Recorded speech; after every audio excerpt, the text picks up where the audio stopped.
السلام علیکم ورحمۃ اللہ وبرکاتہ۔ الحمد للہ رب العالمین والصلاۃ والسلام علی رسول الکریم، اما بعد۔ محترم حاضرین،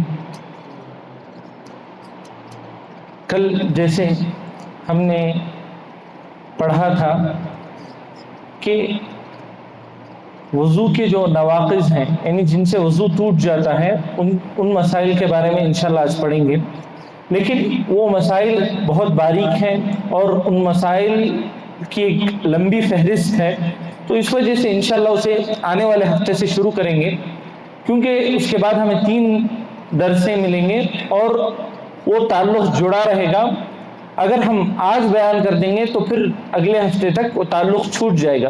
آج جس موضوع پر ہم بات کریں گے وہ ہے وضو کے بعد کن اعمال کو ہمیں کرنا چاہیے، یعنی وضو مکمل اگر کوئی کر لیتے ہیں تو اس کے بعد کیا کیا ایک انسان کو کرنا چاہیے، کون سی وہ دعائیں ہیں، وہ کون سے اعمال ہیں جس کو ایک انسان وضو کے بعد کرے گا۔ پہلی چیز یہ ہے، جیسے وضو کرتے ہیں تو وضو کے پانی کا مسئلہ آتا ہے، یعنی جو وضو کا پانی ہمارے چہرے پر، ہمارے ہاتھ پر، ہمارے پیروں پر رہتا ہے، اس کے ساتھ کیا معاملہ کریں۔ دیکھیے، عموماً یہ بات ہمیں سننے کو ملتی ہے، معاشرے میں دیکھی جاتی ہے کہ وضو کے پانی کو ایسے ہی برقرار رکھا جاتا ہے، اسے جو ہے کوئی بھی کپڑے سے صاف نہیں کیا جاتا، اسے پوچھا نہیں جاتا۔ کیوں؟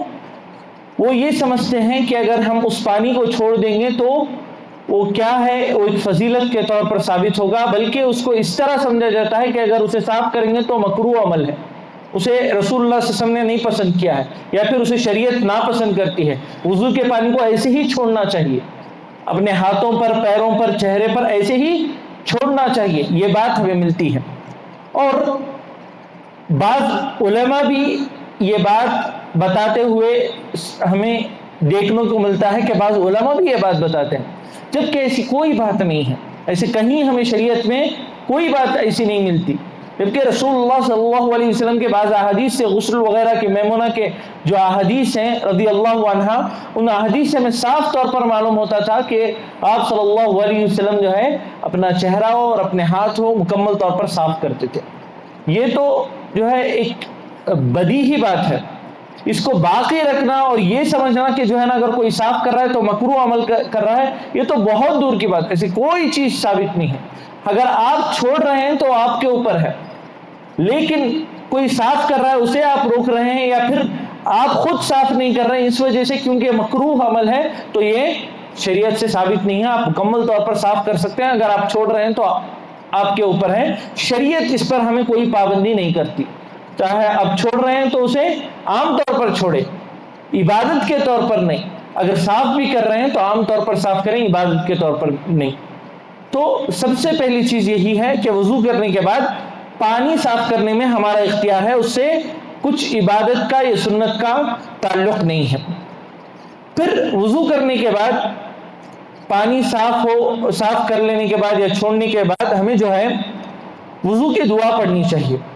دیکھیے، روایت ہمیں ملتی ہے عمر ابن خطاب رضی اللہ عنہ سے، وہ فرماتے ہیں کہ رسول اللہ صلی اللہ علیہ وسلم نے فرمایا، من توضأ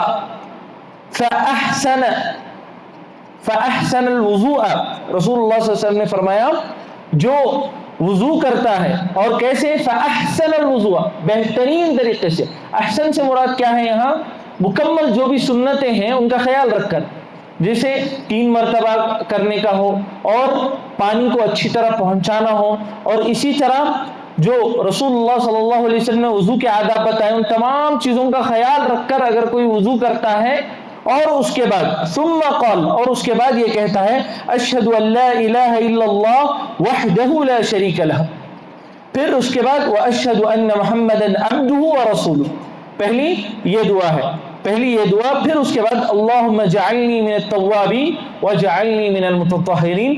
اگر یہ کوئی دعا پڑھتا ہے وضو اچھی طرح کرنے کے بعد، اس کے بعد دیکھیے فضیلت، سبحان اللہ، فتحت لہ 8 ابواب الجنہ یدخل من ایہا شاء، اس کے بعد رسول اللہ صلی اللہ علیہ وسلم نے اتنی بڑی فضیلت سنائی کہ اگر یہ کوئی دعا پڑھ لیتا ہے وضو کرنے کے بعد، اس کے لیے 8 دروازے کھول دیے جاتے ہیں، وہ جس سے چاہے داخل ہو۔ سبحان اللہ، آپ یہاں غور کیجئے کہ اللہ سبحانہ و تعالیٰ بس اس چھوٹے سے عمل پر ہمیں کتنا بڑا ثواب دے رہا ہے، وہاں باب الجہاد بھی ہوگا، وہاں باب الصوم بھی ہوگا، وہاں باب الصلاۃ بھی ہوگا، وہاں باب الکاظمین الغیظ بھی ہوگا۔ ایسے ایسے دروازے جو بڑے بڑے اعمال کے لیے کھولے جاتے ہیں، ایسا دروازہ جو صرف جہاد جو لوگ کیے ہیں ان کے لیے کھولا جاتا ہے، ایسا دروازہ جو صرف جو ہے روزے داروں کے لیے کھولا جاتا ہے، ایسا دروازہ جو صرف غصہ پی جانے والوں کے لیے کھولا جاتا ہے، ویسے دروازے جو ہے صرف وضو کر کے ایک دعا پڑھ لینے پر، اس دعا کا اہتمام کرنے پر ہمارے لیے تمام دروازے کھول دیے جائیں اور ہم جس سے چاہیں اس سے داخل ہو۔ سبحان اللہ، یہ کوئی چھوٹی جو ہے فضیلت نہیں ہے، کوئی چھوٹی موٹی فضیلت نہیں ہے، بہت بڑی فضیلت۔ پہلے تو جنت میں جانا ہی ایک بڑی فضیلت ہے، اس کے ساتھ جو ہے نا ہمیں 8 دروازے سے سبحان اللہ، اللہ سبحانہ و تعالیٰ ہمارا استقبال کر رہا ہے، کہ کوئی چھوٹی موٹی بات نہیں۔ تو وضو کے ساتھ ہمیں اس دعا کو لازمی طور پر اس کا اہتمام کرنا چاہیے۔ اور ہمیشہ یاد رکھیے، جہاں جتنی بڑی فضیلت آتی ہے، جس عمل سے متعلق جتنی بڑی فضیلت آتی ہے، اس کا مطلب یہ کہ اللہ سبحانہ و تعالیٰ اپنے بندوں سے اتنا زیادہ چاہتا ہے کہ وہ عمل کرے۔ اللہ جتنی بڑی فضیلت رکھتا ہے، اتنا زیادہ اللہ چاہتا ہے کہ ہم اس عمل کو انجام دیں، اس فضیلت کی بنیاد پر، اس فضیلت کی خواہش میں۔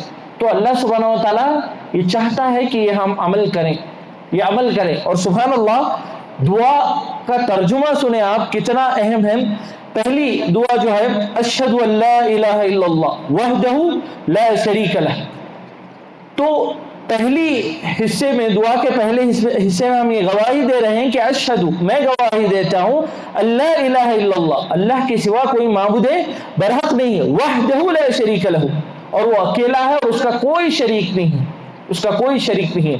یہ کلمہ اتنا فضیلت والا ہے، اتنا بھاری ہے یہ کلمہ، کہ اگر اس کلمے کے بطاقے کو، اگر اس کلمے کے کارڈ کو جو ہے ہمارے میزان میں ڈال دیا جائے تو ہمارے سارے گناہ جو ہے نا ہلکے معلوم ہوں گے، اتنا عظیم کلمہ ہے یہ۔ تو مکمل احساس کے ساتھ ہم یہ کلمہ پڑھیں گے۔ پھر اس کے بعد وَأَشْهَدُ أَنَّ مُحَمَّدًا عَبْدُهُ وَرَسُولُهُ، اور ہم یہ بھی گواہی دیتے ہیں کہ محمد صلی اللہ علیہ وسلم اللہ سبحانہ و تعالیٰ کے بندے پہلے ہیں، پھر اس کے بعد اللہ سبحانہ و تعالیٰ کے رسول ہیں۔ پھر اس کے بعد ہم ہمارے لیے دعا مانگتے ہیں، اللہم اجعلنی من التوابین، اے اللہ مجھے تو توبہ کرنے والوں میں سے بنا۔ اگر ہم توبہ کرنے والوں میں سے ہو گئے تو یہ ہمارے لیے سب سے بڑی خوشخبری کی بات ہے، ہماری گویا کہ ہماری نجات دنیا میں ہی ہو گئی، کیونکہ گناہ کرنے کے بعد اگر ہم توبہ کر لیتے ہیں تو گناہ بھی جو ہمارے نیکیوں میں بدل جائیں گے۔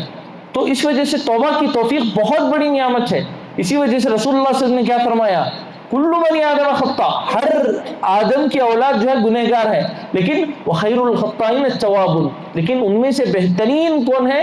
جو توبہ کرنے والے ہیں۔ گنہگار بھی بہترین ہو سکتے ہیں، رسول اللہ صلی اللہ علیہ وسلم نے کہا ہاں گنہگار بھی بہترین ہو سکتے ہیں، شرط کیا ہے؟ انہیں توبہ کر لینا چاہیے۔